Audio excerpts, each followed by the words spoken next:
I've found it with the social services, the mental health, I've got to stress that mental health, social services expect, supply and what's the word I'm looking for? Believe that they should cope with. You know, they put in the support from SAMH, which is total and utter, and I'm not allowed to use the word I'd like to use, but I feel so strongly about it. How they put all the money, all this money into that service, and yet the service is, it's no use, the service. I mean, I believe it should be a fair hour's work for a fair hour's pay, and that doesn't happen. And I mean, I never got a fair hour's work for helping Robert. I got the carer's allowance for Robert, which stopped when I was 60, because you didn't get the pension and get the carers. That's another big issue. We heard about this, direct payments. That's where a person can buy in their own care, and the Moray Council sets up a package where you advertised with the help of the lady that works with it, who's very nice in this area, by the way. We're really lucky with it. And but as Robert had mental health problems, there's no way Robert was getting it. But I didn't think that was right.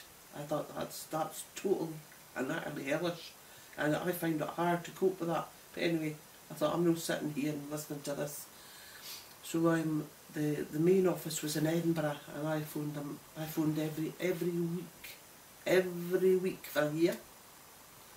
No, I thought there's got to be better than this. I'm not putting up with this anymore. I really was. I was demented, you know.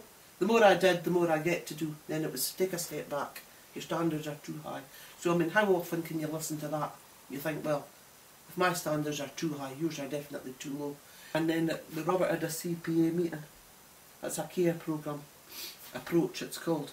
And he had another social worker because his other social worker was off sick. And then there was things happened at the meeting, and she asked about, there was about 12 at that meeting at that particular time about Robert's care. And then she got round to me and she asked about the carer's allowance. She says, you get the carer's allowance, Mrs. Tommins? I says, yes. And she says, you've applied for a direct payment? And I says, yes. And she says, you can use the direct payment to pay for someone to help Robert with his cleaning. And my husband, he was very angry. But we were both angry, and we told her that the carer's allowance has nothing to do with cleaning. The carer's allowance is paid to support Robert. And it was really, really awful. I was totally and utterly humiliated, you know. There's her going home with her big pay packet, and in the front of all these people telling me to use this carer's allowance that I was awarded for helping our son, to pay it for a cleaner. And I really was, we were totally gutted about it, you know. And my husband as well. So I went through the complaints procedure, which, may I say, is totally daunting, because it's so stressful.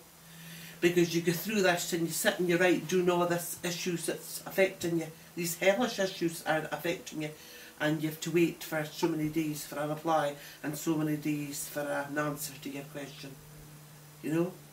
And so anyway, I fought with them, and I fought with them for a year.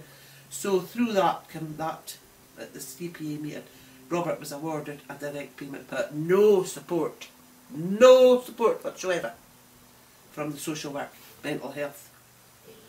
So I thought, oh well, I'll just do it myself. And we were told that nobody will apply. 2 hours were awarded, and for a week nobody will apply for 2 hours. And I thought, oh, I've got nothing to lose here, and maybe we'll get something a wee bit better than what they're offering, but the total rubbish. And that's what it is. But anyway, we got awarded this fantastic 2 hours a week. You know, and I thought, well, that's great stuff. So with the lady that does the direct payments, who's a very nice lady in Elgin, we went about this, and she was so good, you know. And actually the first one that we interviewed, she took the job. So she's been with Robbie now for 5 years, and they told us that nobody would apply. Nobody will apply for 2 hours. I think they want to dirty their hands and they didn't want to be bothered with it. I think sometimes they'd like to be selective in who they choose. I feel that I just feel it's all wrong. It's such a shame when so much could be given and caring about them. And I mean, in my case, I care desperately. Maybe I care too much.